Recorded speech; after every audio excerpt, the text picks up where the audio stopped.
Hindi biro ang maging isang ina, lalo na kung sa Pilipinas ka nakatira.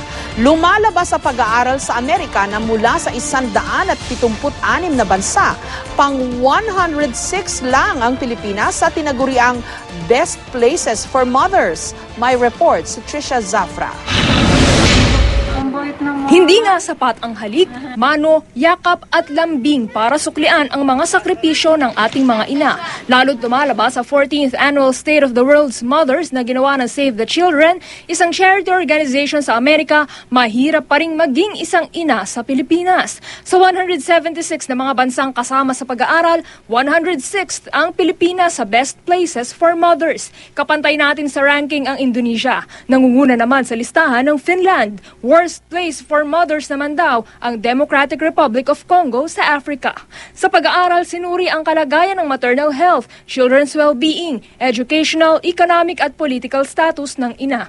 Kabilang daw ang Pilipinas sa mga bansa kung saan doble ang bilang ng mga sanggol na namamatay sa mahihirap na pamilya. Kung si Aling Janet daw ang tatanungin, bagaman masaya sa piling ng kanyang mga anak, maaaring may katotohanan din daw na mahirap maging ina sa Pilipinas. Bukod sa paghahanap buhay na pagtatahi ng sampagita, siya rin ang abala sa gawaing bahay. Pero naging pinakamalaking pagsubok daw niya ang pagkamatay ng anak noong nakaraang taon lang. Ipinagbubuntis pa lang daw niya ang namatay na anak, nagkaroon na siya ng problema sa kalusugan. Tagtag ako sa trabahong bahay. Mahirap pa yung tubig noon, so igib. Kahit buntis ako, nagbubuhat ako. Siguro mga 3 or 4 months yung tiyan ko, nagkalagnat ako. Uminom ako ng gamot. Hindi rin daw naging maginhawa ang kanyang panganganak. Hindi ako tinanggap sa ospital kasi nga ulibok. Ginawa ko, umuwi ako. Nagpasama ako sa kapatid ko, umuwi ako. Pag uwi ko, saka pa lang nila tinawag yung kamadrona. Pagpanik namin ng hagdanan, hindi pa ako nakakalapag sa sahig. Talagang lumabas na siya.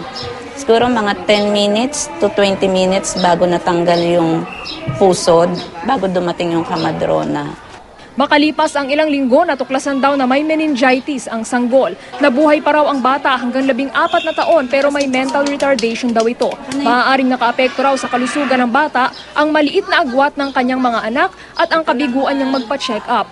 Ang Social Welfare Department sinisikap naman daw na maabot ng health care at reproductive health education ang mga inang nasa pinakamahihirap na pamilya sa pamamagitan ng Conditional Cash Transfer Program. Ang mga kababayan nating mahihirap, hindi ganun kadali sila i-motivate na magpa-check up kasi for a long time nakasanayan nila na pwede silang mga anak on their own. Ngayon, ina-encourage namin sila o part ng condition for them to give birth sa mga aming facilities. Pero hanggat hindi tuluyang nasusolusyonan ang mga pangkaraniwang problema ng mga kababaihan sa bansa, nananatiling sakripisyo at hindi lamang biyaya ang pagiging ina. Trisha Zafra, GMA News.